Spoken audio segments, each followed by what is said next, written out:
जलवायु परिवर्तनर भयंकर परिणति 30 वर्षरे गलाणी 80,000 जीवन क्षतिर परिमाण प्राय 16 लाख कोटी टंका सतर्क रही कार्य करने विशेषज्ञों परामर्श विभिन्न कारणों एवं जलवायु परिवर्तन हो चली अदिन वर्षा हेउछि तो माघ मासरे बाघ भली खरा हेउछि वर्षकरे अधारू अधिक समय ग्रीष्म अनुभूत हेउथबा बेले बात्या बन्या भली प्राकृतिक विपर्यय मध्य अदिन हेउथिबा नजीर रहिछि।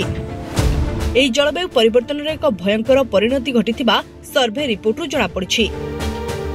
विशेषकर 1993 रु 2022 मध्य जो सब बात्या और बन्या भली घटना घटी से 80,000 लोकंकर जीवन जाइछि। देशर अर्थनीति को $180 बिलियन अर्थात 15.63 लाख कोटी टंका क्षति सहिबाकू पड़िछि बोली जर्मन वाच एक रिपोर्ट रे दाबी करिछि। एही रिपोर्ट कहूछि जलवायु जनित घटना द्वारा प्रभावित देश मध्य भारत 6ठ स्थान में रहिछि। आलोच्य समय खंडरे भारत में 400 रु अधिक चरम जलवायु घटना घटी। ओडिशा रे 1999 महाबात्या 2014 हुडहुड और 2020 रे अम्फान बात्या होइथिला। 1998 गुजरात रे बात्या 2013 रे उत्तराखंड रे बन्या 2019 रे विभिन्न राज्य रे बन्या देश रे अनेक थर तापमात्रा 50 डिग्री सेल्सियस रु अधिक हेबा बली घटना भारत रे घटिछि।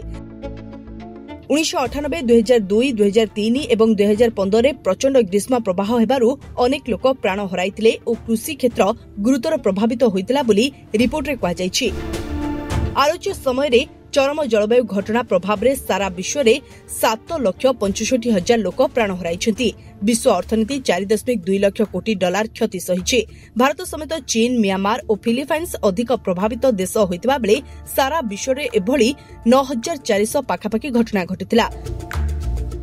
चरम जलवायु घटना गुड़िक मध्यरु 27% थिला बन्या, 35% झड़ और 30% हेउछि ग्रीष्म प्रवाह। बन्या पई अधारू अधिक लोक प्रभावित होइतिले। झड़ प्रभाव रे अर्थनीति को 2.33 लाख कोटी डॉलर क्षति सहिबाकू पड़िथिला।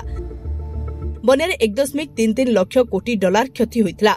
निकटरे एशियन डेवलपमेंट बैंक रिपोर्ट रे आकलन करा जायतिला जे जलवायु संपर्कित घटना प्रभाव रे 2070 सुधा भारत रे मोट घरोई उत्पाद बा जीडीपी रे 24.7% क्षति हेबो। Bureau report, SMCT news.